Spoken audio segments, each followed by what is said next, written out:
நலாஸ் நாட்டு சர்க்கரை நலமுடன் வாழ நலாஸ் இந்தியாவிலேயே நாட்டு சர்க்கரைக்கு ISI முத்திரை மற்றும் அக்மார்க் அங்கீகாரம் பெற்ற ஒரே நிறுவனம். தொடர்புக்கு 9047045000. சார், இந்தியா அலையன்ஸ் சார்பா துணை ஜனாதிபதி பொசிஷனுக்கு வந்து சுதர்ஷன் ரெட்டின்ற ஒரு ரிட்டையர்ட் ஜஸ்டிஸ் வந்து நாமினேட் பண்ணியிருக்காங்க. இந்த நாமினேஷனை முதல்ல நீங்க எப்படி பார்க்கணும்? அவர் ஒரு நீதிபதியாக இருந்தவர், நம்முடைய உச்ச நீதிமன்றத்தில் நீதிபதியாக பணியாற்றியவர்.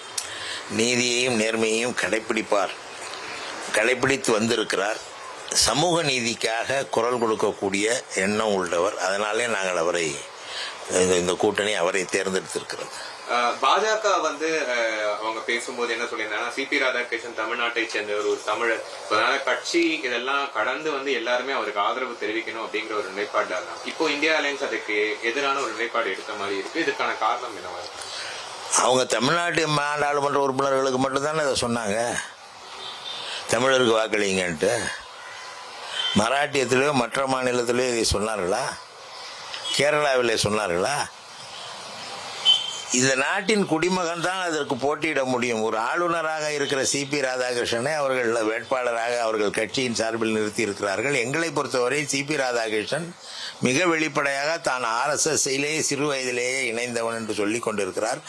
RSS பற்றாளர், RSS கொள்கையிலே ஊறி திளைத்தவர் என்ற வகையிலே நாங்கள் சமூக நீதிக்காக போராடுகிற இயக்கங்கள் RSSஐ ஏற்றுக்கொள்ள முடியாது, கொள்கை அளவிலே அவர்களை ஏற்றுக்கொள்ள முடியாது. அந்த வகையிலே சுதர்ஷன் ரெட்டியை நாங்கள் ஏற்றுக்கொண்டிருக்கிறோம். அவர் சமூக நீதிக்காக பேசியவர். அவருடைய நீதிமன்ற உத்தரவுகள் எல்லாம் முறையாக எல்லாருக்கும் பொதுவானவையாக இருந்தது.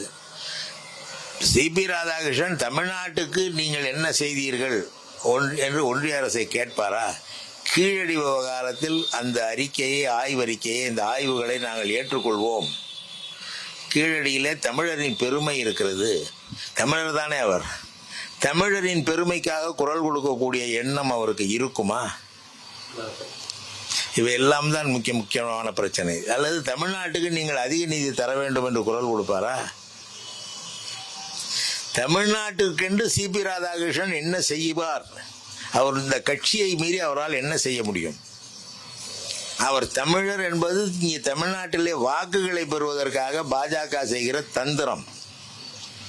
தேர்தல் இன்னும் 6-7 மாதத்தில் வரவிருக்கிறது. எனவே எதையாவது தமிழர்களை கவர்ந்து வாக்குகளை பெற வேண்டும் என்பதற்காக அவரை நிறுத்தியிருக்கிறார்களே தவிர தமிழ்நாட்டின் நன்மைக்காக நிறுத்தவில்லை. தங்களுடைய தேர்தல் ஆதாயத்திற்காக அவர்கள் அவரை வேட்பாளராக நிறுத்தியிருக்கிறார்கள் என்பதுதான் எல்லோருக்கும், தமிழர்களுக்கு நன்றாக தெரியும், தமிழ்நாட்டு மக்களுக்கு நன்றாக தெரியும்.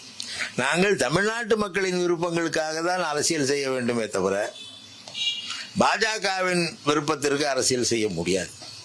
அதனாலே தான் இந்த வேட்பாளரை இந்தியா கூட்டணி நிறுத்தியிருக்கிறது.